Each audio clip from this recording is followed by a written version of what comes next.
Hello, नमस्कार, good evening. कैसे हैं आप सब लोग? उम्मीद है कि अच्छे होंगे। मैं सोनित शर्मा स्वागत करता हूं आप सभी का आपके अपने इस यूट्यूब चैनल पर, जिसका नाम है लीगल सुपरफास्ट, जहां पर हम बात करते हैं लॉ स्टूडेंट्स को, जुडिशरी के स्टूडेंट्स को आने वाली समस्याओं के बारे में।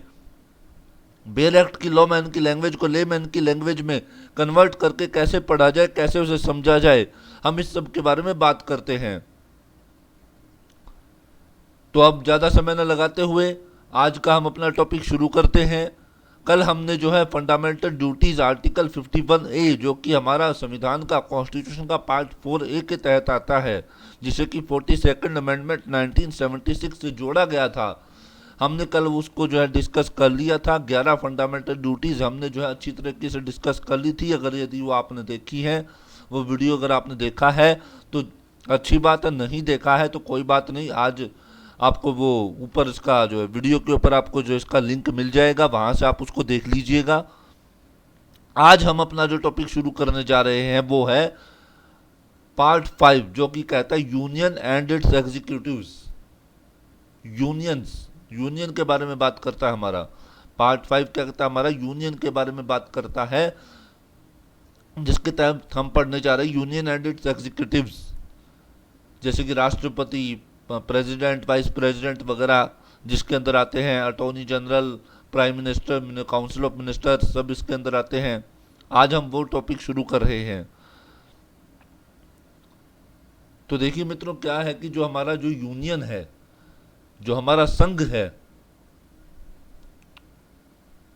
वो किन किन चीज़ों से मिलकर बना, किन किन पदों से, किन किन पोस्ट से जो मिलकर बना है, ध्यान रखिएगा। जिसके अंदर आते हैं आपके president, vice president, council of ministers, parliament, union judiciary, supreme court, जैसे ये सब इसके अंदर आते हैं। तो हमारा जो पार्ट 5 है, जो हमारा यूनियन के बारे में जो बात करता है, जो कि आर्टिकल 52 से लेकर के और आपका 151 तक है, जिसमें हमारा सुप्रीम कोर्ट, कैग, ये सब कुछ आते हैं। तो आज हम वो टॉपिक आपका शुरू करने जा रहे हैं।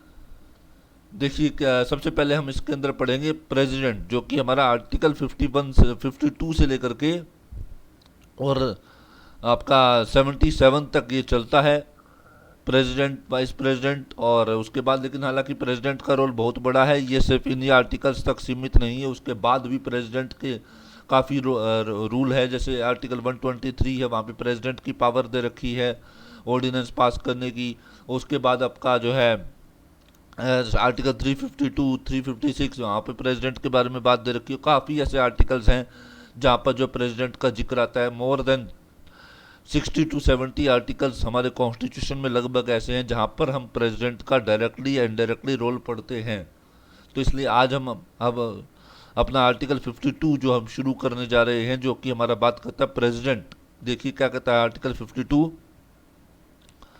आर्टिकल देखिए, सबसे पहली बात तो हम इसके अंदर क्या पढ़ने जा रहे हैं, मैंने आपको बताया था द यूनियन पार्ट 5। इसमें चैप्टर 1 है आपका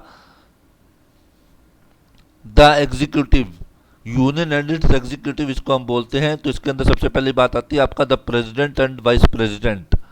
आर्टिकल 52 हमारा क्या कहता है, देखिएगा। Article 52, the president of India, there shall be a president of India. सबसे छोटा आर्टिकल है ये हमारे कॉन्स्टिट्यूशन का, ध्यान रखिएगा। पूरे कॉन्स्टिट्यूशन के अंदर अगर कोई सबसे छोटा आर्टिकल है तो वो है केवल आर्टिकल 52, जो कि बात करता है प्रेसिडेंट ऑफ इंडिया, यानी there shall be a president of India. यानी क्या होगा कि यहाँ पर जो है भारत का एक राष्ट्रपति होगा। ये सिर्फ इतनी सी बात कहता है। आर्टिकल 52 जो होता है हमारा, वो केवल इतनी सी बात कहता है कि there shall be a president of India. कई बार क्वेश्चन पूछा जाता है कि shortest article of the constitution का जो सबसे छोटा आर्टिकल है वो कौन सा है, ये ध्यान रखिएगा। आर्टिकल 52, केवल 5 ही वर्ड हैं, there shall be a president of India. 5 या 6 ही वर्ड है इसके अंदर। आर्टिकल 52 क्या कहता है, there shall be a president of India, Bharat का एक प्रेसिडेंट होगा।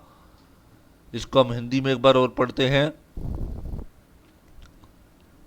देखिए हिंदी में हमारा क्या आता है, भाग 5 संघ, संघ यानी कि यूनियन, उसके अंदर भी हम आते हैं अध्याय 1 चैप्टर 1 कार्यपालिका यानी एग्जीक्यूटिव्स।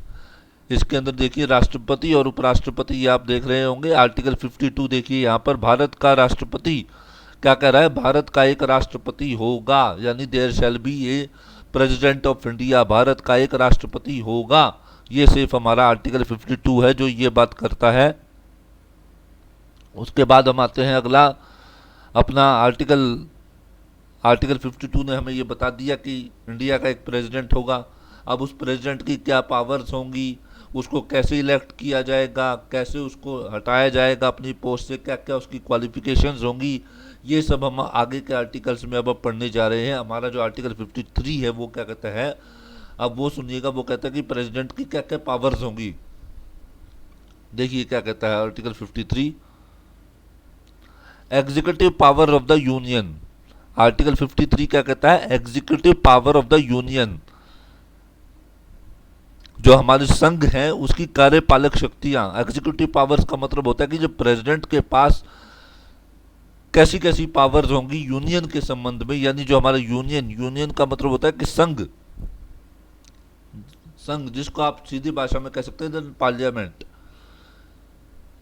तो यूनियन के बारे में प्रेसिडेंट क्या क्या डिसीजन ले सकेगा, क्या क्या उसके पास पावर्स होंगी, वो आर्टिकल 53 के अंदर आपको दे रखा है। एग्जीक्यूटिव पावर्स का मतलब होता है कि यूनियन के अंदर लोग, जैसे आपका प्रेसिडेंट है वो किन किन पोस्ट पर जो है अपॉइंटमेंट कर सकता है, जैसे कि प्राइम मिनिस्टर को अपॉइंट करता है, ठीक है, वाइस प्रेसिडेंट को शपथ दिलाता है, ओथ दिलाता है, उसी तरीके से सुप्रीम कोर्ट के जजेस को, हाई कोर्ट के जजेस को जो है अपॉइंट करते हैं। तो ये जो सारी पावर्स होती हैं ये हमारी एग्जीक्यूटिव पावर ही कहलाती है। ये जो किसी भी पोस्ट को जो है अपॉइंट करने की, उसको इलेक्ट करने की, अपॉइंट करने की, उसको ओथ दिलवाने की जो पावर होती है वो सारी आपकी एग्जीक्यूटिव यानी कार्यपालक शक्तियों के अंदर आती है। तो ध्यान रखिएगा हमारा आर्टिकल 53 क्या कह रहा है कि प्रेसिडेंट की क्या क्या एग्जीक्यूटिव पावर्स होंगी, क्या क्या होगा। The executive power of the union shall be vested in the president and shall be exercised by him either directly or through officers subordinate to him in accordance with this constitution. इसका क्या कहते हैं, article 53 का जो sub article 1 क्या कहता है कि जो एग्जीक्यूटिव पावर होंगी यूनियन की वो प्रेसिडेंट के अंदर निहित होंगी, यानी प्रेसिडेंट के पास होंगी। वेस्टेड का मतलब निहित होना, प्रेसिडेंट के अंदर होंगी, प्रेसिडेंट के पास होंगी। And shall be exercised by him, और वो जो है उसके द्वारा एक्सरसाइज की जाएंगी, प्रयोग में लाई जाएंगी, या तो खुद डायरेक्टली, आइदर डायरेक्टली या तो खुद जो है, या फिर जो है और थ्रो ऑफिसर्स या सबऑर्डिनेट टू हिम, या फिर जो उसके नीचे जो सबऑर्डिनेट ऑफिसर्स होंगे उनके द्वारा जो है उसको एक्सरसाइज, उन पावर्स को एक्सरसाइज में लाया जाएगा। इन अकॉर्डेंस विद दिस कॉन्स्टिट्यूशन, इस कॉन्स्टिट्यूशन को ध्यान में रखते हुए, इस कॉन्स्टिट्यूशन के अनुसार, इस संविधान के अनुसार। दोबारा सुनिएगा, आर्टिकल 53 का क्लोज 1 क्या कहता है, या सब आर्टिकल 1 क्या कहता है कि जो एग्जीक्यूटिव पावर होंगी यूनियन की, जो संघ की कार्यपालक शक्तियां होंगी, shall be vested in president, वो प्रेसिडेंट के अंदर वेस्टेड होंगी, निहित होंगी, और वो या तो वो प्रेसिडेंट खुद या उस प्रेसिडेंट के अंडर या सबऑर्डिनेट कोई ऑफिसर्स हैं तो वो उनके द्वारा एक्सरसाइज की जाएंगी। और इस कॉन्स्टिट्यूशन के, जैसे इस कॉन्स्टिट्यूशन में दी हुई है वैसे ही वो उनको एक्सरसाइज करेंगे, उसी वे से, उसी तरीके से उनको एक्सरसाइज करेंगे।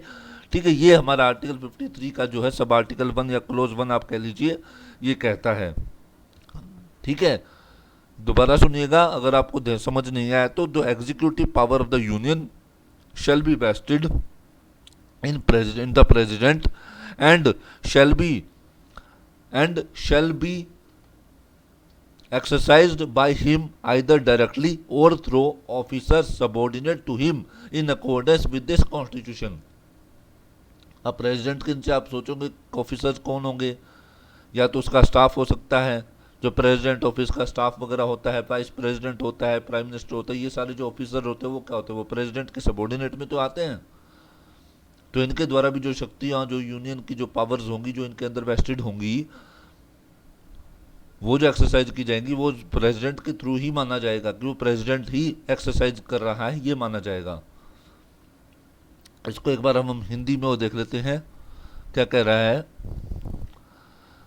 संघ की कार्यपालक शक्ति, आर्टिकल 53 देखिए, संघ की कार्यपालक शक्ति, संघ क्या कहता है, नंबर 1, संघ की कार्यपालिका शक्ति, संघ की कार्यपालिका शक्ति राष्ट्रपति में निहित होगी और वह इसका प्रयोग इस संविधान के अनुसार या तो स्वयं या अपने अधीनस्थ अधिकारियों द्वारा करेगा।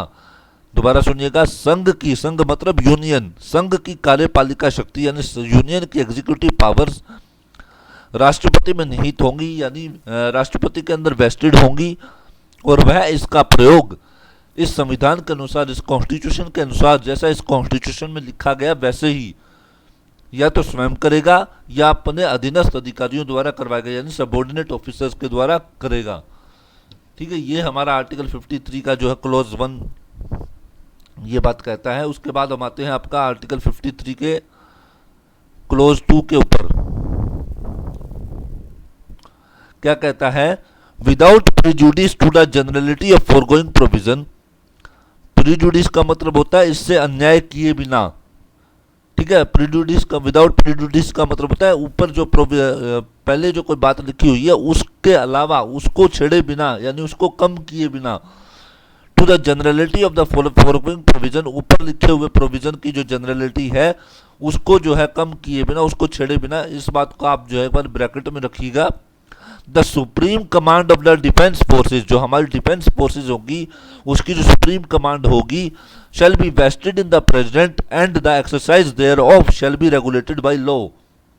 यानी सीधी सी बात है, आर्टिकल 53 का क्लोज 2 क्या कहता है कि जो प्रेसिडेंट होगा वो हमारी डिफेंस फोर्सेज जो होंगी उनका सुप्रीम कमांडर होगा, सर्वोच्च सेनापति होगा। आप बचपन से सुनते आ रहे होंगे कि राष्ट्रपति तीनों सेनाओं का सर्वोच्च सेनापति होता है। तीनों सेनाओं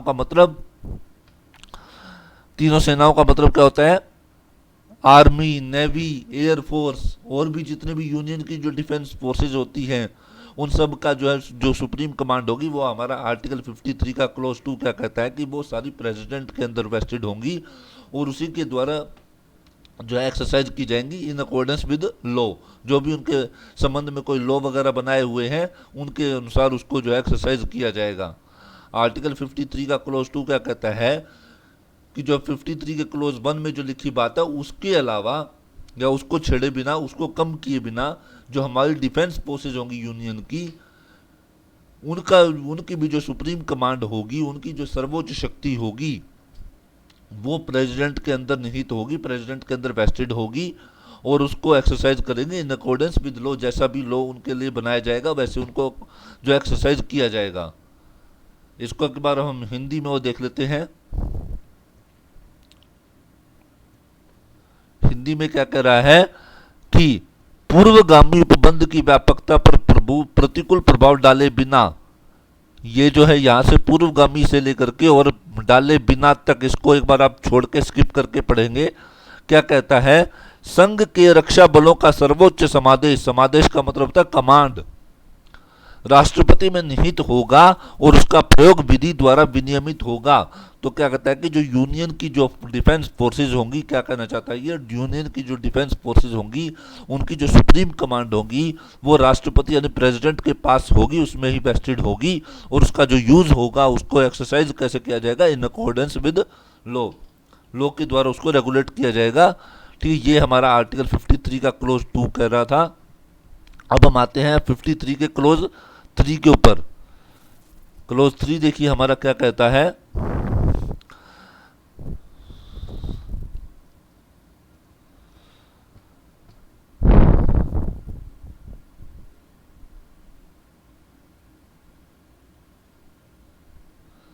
कि क्लोज 3 क्या कहता है, नथिंग इन दिस आर्टिकल शैल, इस आर्टिकल में लिखी कोई भी बात प्रभावित नहीं करेगी। क्या होगा, number 1, be deemed to transfer to the president any function conferred by any existing law on the government of any state or other authority। क्या कहता है कि अगर किसी एग्जिस्टिंग लॉ के द्वारा कोई फंक्शन किसी स्टेट की किसी गवर्नमेंट के ऊपर जो है कन्फर किया गया है या किसी अदर अथॉरिटी के ऊपर कन्फर किया गया है। मतलब क्या कहता है कि कोई ऐसा लॉ है जिसमें ये बात लिखी गई है कि कोई पर्टिकुलर फंक्शन जो होगा वो कोई स्टेट की गवर्नमेंट करेगी या फिर कोई पर्टिकुलर अथॉरिटी करेगी, तो वो प्रेसिडेंट के पास ट्रांसफ़र नहीं की जा सकेगा, नहीं किया जा सकेगा। यानी वो फंक्शन जो है वो प्रेसिडेंट के पास ट्रांसफ़र नहीं किया जा सकेगा। हमारा आर्टिकल 53 का क्लोज 3 का सब क्लोज ए दोबारा सुनिएगा। Nothing in this article shall be deemed to transfer to the president any function conferred by any existing law on the government of any state or other authority, कि अगर किसी existing law ने किसी state की government पर या किसी अन्य अथॉरिटी पर अगर कोई फंक्शन करने का कोई भार डाला है, कोई कन्फर किया है कि हाँ आपको पर्टिकुलर फंक्शन इसी स्टेट की गवर्नमेंट को, स्टेट गवर्नमेंट को या इस लोकल अथॉरिटी को, इस अथॉरिटी को करना है, तो वो फंक्शन जो है उसी स्टेट की गवर्नमेंट या आपको अथॉरिटी के द्वारा ही करना होगा। वो प्रेसिडेंट के द्वारा नहीं किया जाएगा, वो प्रेसिडेंट के पास ट्रांसफर नहीं किया जा सकता। क्या कह रहा है कि अगर किसी एग्जिस्टिंग लॉ ने कोई ऐसा प्रावधान किया भी ये पर्टिकुलर फंक्शन किसी गवर्नमेंट के द्वारा किया जाएगा या किसी अथॉरिटी के द्वारा किया जाएगा, तो यस वो उसी गवर्नमेंट या उसी अथॉरिटी के द्वारा किया जाएगा, उसको प्रेसिडेंट के पास ट्रांसफ़र नहीं कर सकते। और ऐसे में ऊपर जो लिखी हुई बातें हैं, जो आर्टिकल 53 का क्लोज 1 और क्लोज 2 है, उसमें लिखी कोई भी बात यहाँ पर लागू नहीं होगी। उसके बाद हम आते हैं, इसको एक बार हिंदी वर्जन और देख लेते हैं। हिंदी वर्जन में क्या कह रहा है, इस अनुच्छेद की कोई बात, क्लोज 3 में पढ़ रहा हूँ, इस अनुच्छेद की कोई भी बात किसी विद्यमान विधि द्वारा, विद्यमान विधि का मतलब एग्जिस्टिंग लॉ द्वारा किसी राज्य की सरकार यानी किसी स्टेट की गवर्नमेंट या अन्य प्राधिकारी, प्राधिकारी का मतलब अथॉरिटी को प्रदान किए गए कृत्य राष्ट्रपति को अंतरित करने वाली नहीं समझी जाएगी। मतलब क्या होगा कि ये जो है आर्टिकल जो है ये कह रहा है 53 का क्लोज 3 क्या कहता है कि इस आर्टिकल में लिखी कोई भी बात अगर किसी एग्जिस्टिंग लॉ ने, कोई लॉ एग्जिस्टिंग में कोई लॉ चल रहा है, उसने जो है ये बात कहीं पर उसमें कोई फंक्शन ऐसा है जो स्टेट गवर्नमेंट या किसी अथॉरिटी के ऊपर डाला हुआ है, तो यस वो उसी स्टेट गवर्नमेंट की या उसी अथॉरिटी के द्वारा ही किया जाएगा, उसको प्रेसिडेंट के पास ट्रांसफर नहीं किया जाएगा। ठीक है। अब जैसे सपोज कीजिए कोई लॉ वगैरह बनता है, तो आपने देखा होगा कि उस लॉ के अंदर एक अलग से एक फंक्शन लिखा होता है कि power to make rules, power to make rules central government या स्टेट गवर्नमेंट या कोई भी अथॉरिटी का नाम वगैरह दिया होता है। तो सीधी सी बात है, जब उसके अंदर लिखा गया है कि इस बारे में रूल बनाने की जो पावर होगी, इस लॉ के बारे में रूल बनाने की पावर होगी, वो इस गवर्नमेंट के पास, इस अथॉरिटी के पास होगी, तो यस वो जो रूल होंगे वो उस गवर्नमेंट के अथॉरिटी के द्वारा ही बनाए जाएंगे, वो प्रेसिडेंट के द्वारा नहीं बनाए जा सकते।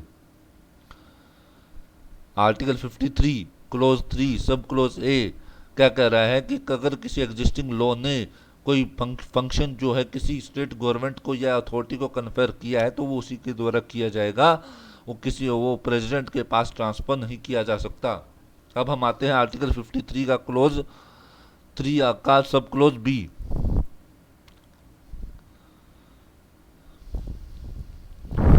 क्या कहता है, दूसरा कहता है prevent parliament from conferring any law functions on authorities other then the president.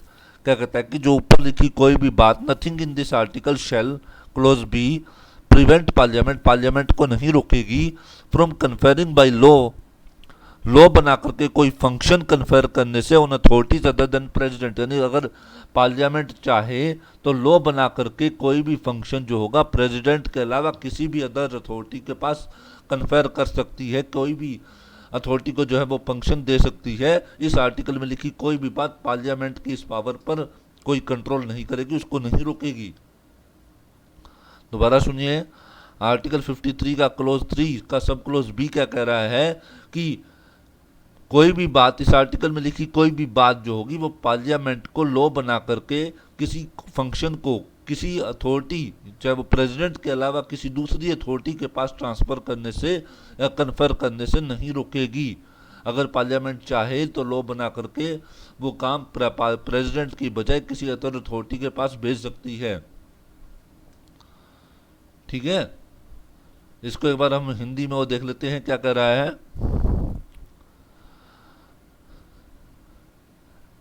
एक है, देखिए यहाँ पर, राष्ट्रपति से भिन्न अन्य प्राधिकारियों को विधि द्वारा कृत्य प्रदान करने से संसद को निवारित नहीं करेगी। निवारित का मतलब प्रिवेंट करना, यानी ये वही बात कर रहा है कि पार्लियामेंट जो होगी वो लॉ बना करके, कोई भी लॉ बना करके किसी अदर अथॉरिटी को, प्रेसिडेंट के अलावा किसी अदर अथॉरिटी को भी कोई काम जो है कन्फर कर सकती है, उसको कोई काम दे सकती है, और इस आर्टिकल में लिखी कोई भी बात इस बात को नहीं रोकेगी।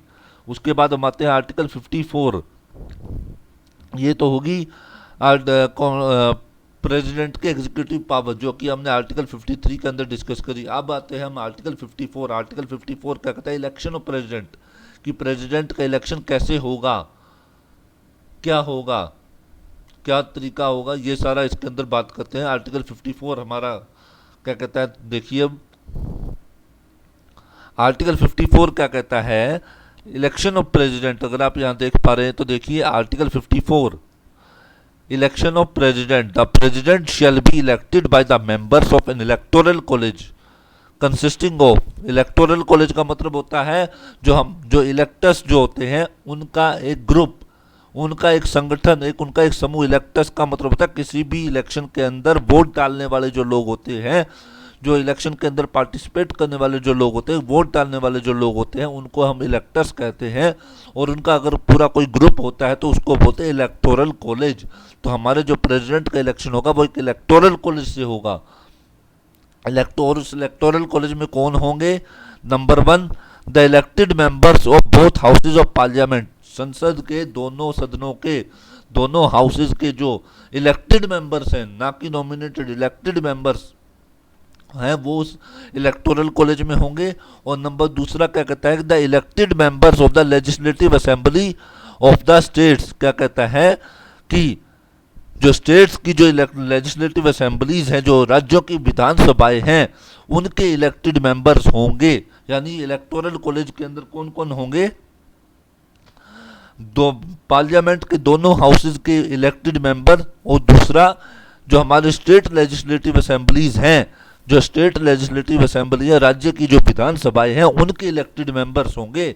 और इसमें एक्सप्लेनेशन देखिए क्या कहता है, in this article and in article 55, इस आर्टिकल में और आर्टिकल 55 में, state include the national capital territory of Delhi and union territory of Pondicherry. यानी स्टेट के अंदर क्या क्या इंक्लूड होगा?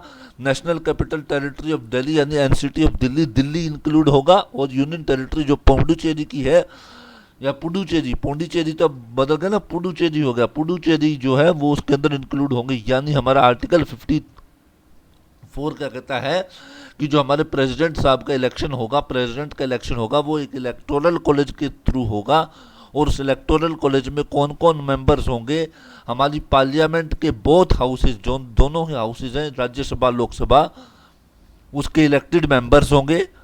और दूसरा जो हमारी स्टेट लेजिस्लेटिव असेंबलीज हैं, और स्टेट लेजिस्लेटिव असेंबलीज के अंदर दिल्ली और पुडुचेरी भी इंक्लूड है, उनके इलेक्टेड मेंबर्स होंगे।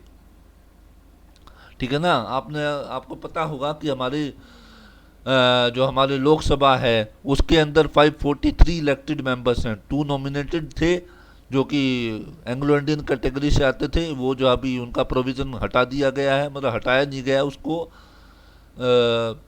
एक बार साइलेंट कर दिया गया है। अब की बार उसमें नॉमिनेशन नहीं हुआ है।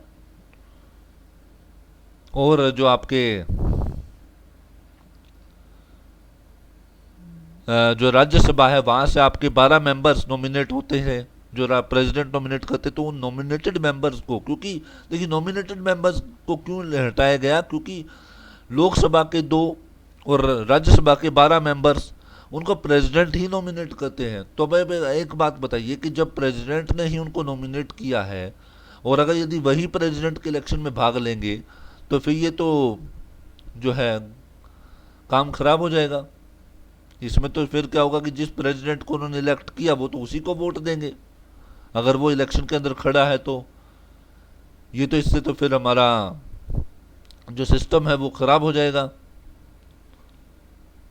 तो इसलिए क्या किया कि इसके पहले ही इसमें प्रावधान कर दिया गया, प्रोविज़न कर दिया गया कि जो हमारी नॉमिनेटेड मेंबर्स होंगे, चाहे वो पार्लियामेंट के अंदर हों, चाहे वो हमारी स्टेट लेजिस्लेटिव असेंबली के अंदर हों, वो इसके अंदर भाग नहीं लेंगे, प्रेसिडेंट के इलेक्शन में भाग नहीं लेंगे। प्रेसिडेंट के इलेक्शन में आर्टिकल 54 क्या कह रहा है, देखिए जरा।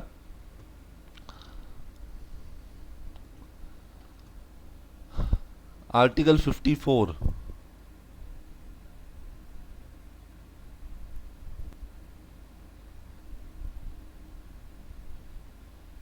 क्या कहता है कि जो इलेक्शन होगा प्रेसिडेंट का वो कैसे होगा, उसके अंदर एक इलेक्टोरल कॉलेज होगा, इलेक्टोरल कॉलेज के थ्रू होगा, और उस इलेक्टोरल कॉलेज में मेंबर्स कौन होंगे,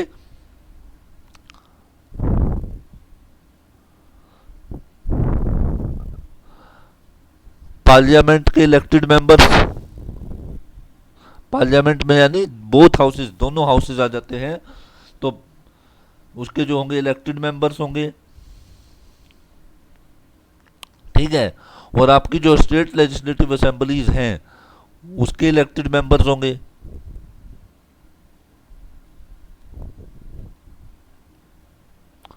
और स्टेट लेजिस्लेटिव असेंबली में दिल्ली भी इंक्लूड है और पुडुचेरी भी इंक्लूड है, क्योंकि आपको पता होगा कि दिल्ली की भी अपनी एक लेजिस्लेटिव असेंबली है और पुडुचेरी की भी अपनी एक लेजिस्लेटिव असेंबली है। ये दोनों यूनियन टेरिटरी ऐसी हैं जिनके अंदर अपनी लेजिस्लेटिव असेंबली है, तो इनको भी जो है प्रेसिडेंट के इलेक्शन के अंदर इंक्लूड किया गया है। तो अब सपोज कीजिए, देखिए जैसे कि हमारे पार्लियामेंट के अंदर हम लेते हैं, पार्लियामेंट के अंदर जो हमारे पार्लियामेंट के अंदर दो आते हैं, दो हाउसेज आते हैं। एक तो आता है हमारा लोकसभा यानी हाउस ऑफ पीपल, और दूसरा आता है हमारा राज्यसभा यानी council of states.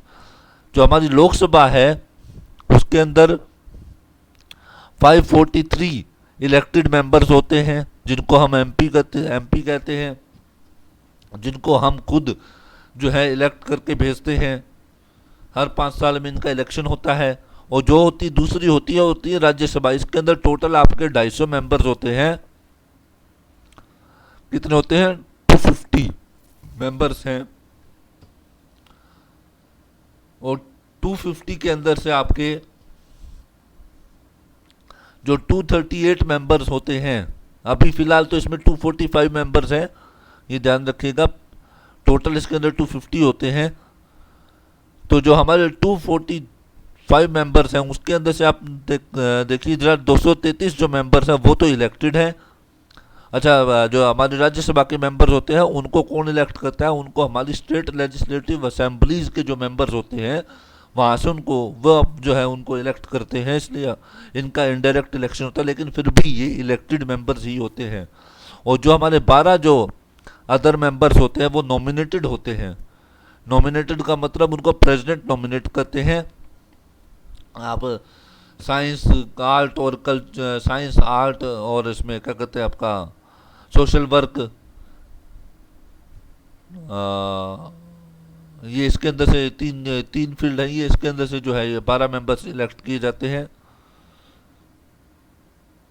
Science art, एक सेकंड क्या था,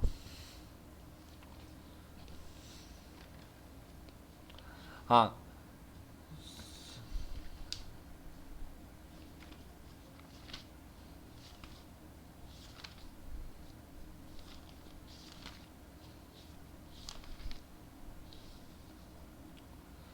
हाँ मेरा सही था।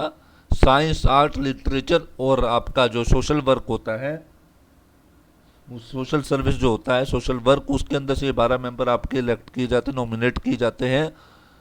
ये जो फील्ड होते हैं साइंस का, लिटरेचर, आर्ट और सोशल सर्विस या सोशल वर्क, इनमें से जो है 12 मेंबर जो है नॉमिनेट किए जाते हैं, प्रेसिडेंट इनको नॉमिनेट करते हैं। तो इसलिए ये भी जो है हिस्सा नहीं ले सकते।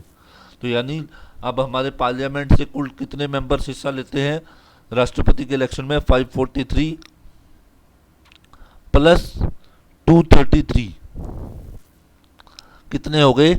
3 6, 4 3 7, यानी टोटल 776 जो हमारे पार्लियामेंट के मेंबर्स होते हैं वो इलेक्टोरल कॉलेज के मेंबर होते हैं। प्रेसिडेंट का जो इलेक्टोरल कॉलेज होता है उसके मेंबर होते हैं, वो इसके इलेक्शन में हिस्सा लेते हैं, वोट डालते हैं। और बाकी जो होते हैं वो हमारे स्टेट लेजिस्लेटिव असेंबलीज के जो मेंबर्स होते हैं। तो आप इस बात को ध्यान रखिएगा कि जो हमारे इलेक्टोरल कॉलेज जो होता है प्रेसिडेंट का, उसमें जो है चाहे वो पार्लियामेंट हो चाहे स्टेट लेजिस्लेटिव असेंबली हो, सबके जो है इलेक्टेड मेंबर्स ही होते हैं, नॉमिनेटेड मेंबर्स नहीं होते हैं। ठीक है, इसको एक बार हम हिंदी में वो देख लेते हैं क्या कर रहा है ये।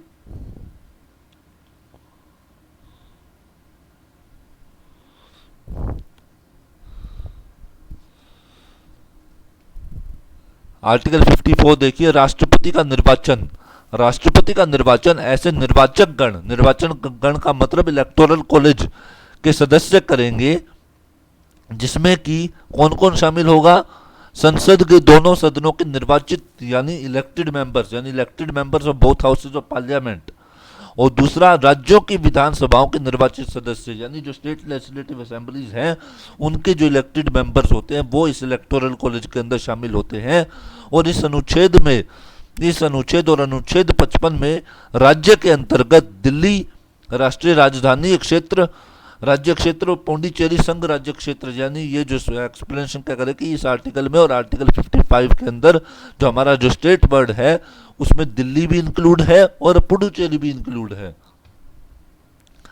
कई बार ऐसे क्वेश्चन पूछ ले जाते हैं कि कौन सी ऐसी यूनियन टेरिटरीज हैं जो जिसके जो मेंबर्स हैं, जो हमारे कौन सी ऐसी 2 यूनियन टेरिटरी हैं जिसके मेंबर्स प्रेसिडेंट के इलेक्शन में भाग लेते हैं। तो ध्यान रखिएगा वो इलेक्शन दिल्ली और आपका पुडुचेरी, ये 2 ऐसी यूनियन टेरिटरी, क्योंकि इन्हीं दोनों यूनियन टेरिटरीज के पास अपनी विधानसभा है, अपनी स्टेट लेजिस्लेटिव असेंबली है, अपनी लेजिस्लेटिव असेंबली है। तो इसके जो लेजिस्लेटिव असेंबली के जो दिल्ली और पुडुचेरी के मेंबर हैं वो भी जो है बाकी स्टेट लेजिस्लेटिव असेंबली मेंबर्स के साथ जो है प्रेसिडेंट के इलेक्टोरल कॉलेज में शामिल होते हैं और प्रेसिडेंट के इलेक्शन में अपना वोट डालते हैं। प्रेसिडेंट का इलेक्शन हमेशा ध्यान रखिएगा इनडायरेक्ट तरीके से ही होता है, क्योंकि डायरेक्टली तो नहीं होता, हम तो नहीं चुनते। डायरेक्ट तरीके से तो हम केवल जो मेंबर्स होते हैं पार्लियामेंट के, जो स्टेट लेजिस्लेटिव असेंबलीज के, राज्य की विधानसभाओं के, हम उनको चुन के भेजते हैं। और वो जो है आगे जा करके इलेक्टोरल कॉलेज जब उनका बनता है, जो फॉर्म करते हैं, उसके द्वारा ही वो जो प्रेसिडेंट को चुनते हैं, प्रेसिडेंट को इलेक्ट करते हैं। तो इसलिए आज हम केवल इतना ही रखेंगे कि थोड़ा समय ज़्यादा काफ़ी लेट से शुरू किया कर पाए थे आज हम।